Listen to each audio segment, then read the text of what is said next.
सत्यपालन की महिमा के कारण महाराज युधिष्ठिर का रथ पृथ्वी से 4 अंगुल ऊपर उठकर चला करता था।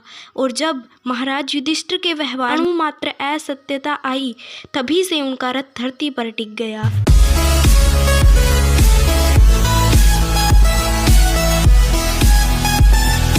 महाराज जाम्बोजी ने कहा है कि अगर आप कोई सच बोलते हो तो आपका फल बहुत ही बड़ा होता है, और अगर आप झूठ बोलते हो तो उसका आपको पाप भी बहुत लगता है। पापों में झूठ ही बड़ा पाप है और पुण्यों में सत्य ही बड़ा पुण्य है। हजारों अश्वमेध यज्ञों के फल से बढ़कर सत्य पालन का फल है।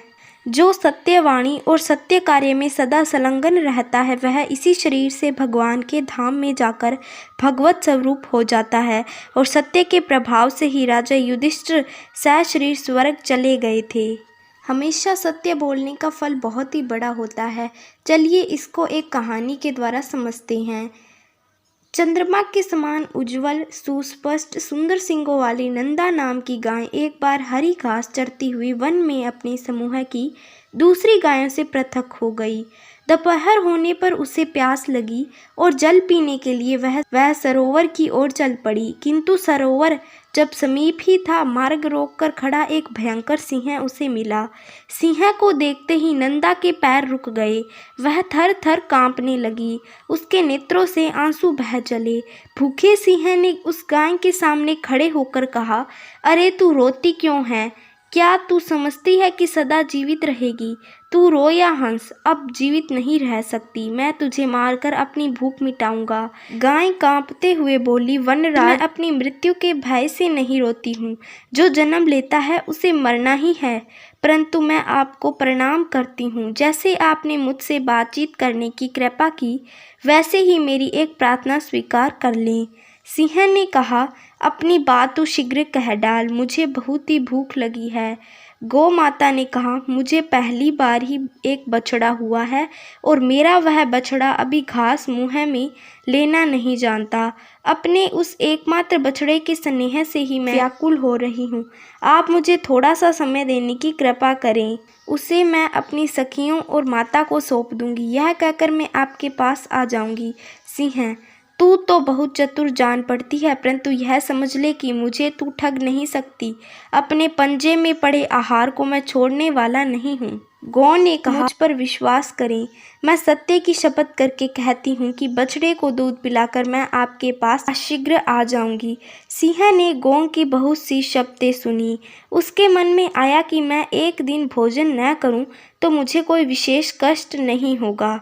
आज इस गाय की बात मानकर ही देख लूं। उसने गाय को अनुमति दे दी। अच्छा तू जा, किंतु किसी के बहकावे में आकर रुक मत जाना। नंदा गौ सिंह की अनुमति पाकर वहां से अपने आवास पर लौटी। बछड़े के पास आकर उसकी आंखों से आंसू की धारा चल पड़ी। वह शीघ्रता से बछड़े को चाटने लगी। बछड़े ने माता के रोने का कारण पूछा। जब नंदा ने बताया कि वह सिंह को लौटने का वचन दे आई, तब बछड़े ने कहा, माता, मैं भी तुम्हारे साथ ही चलूँगा। नंदा की बात सुनकर दूसरी गायों ने उसे सिंह के पास फिर जाने से रोकना चाहा। उन्होंने अनेक युक्तियों से नंदा को समझाया, परंतु नंदा अपने निश्चय पर दृढ़ रही। उसने सत्य की रक्षा को ही अपना धर्म माना। बछड़े को उसने पुचकार कर दूसरी गायों को सौंप दिया। किंतु जब वह सिंह के पास पहुंची, तब पूंछ उठाए बां बां करता उसका बछड़ा भी दौड़ा आया और अपनी माता और सिंह के बीच में खड़ा हो गया।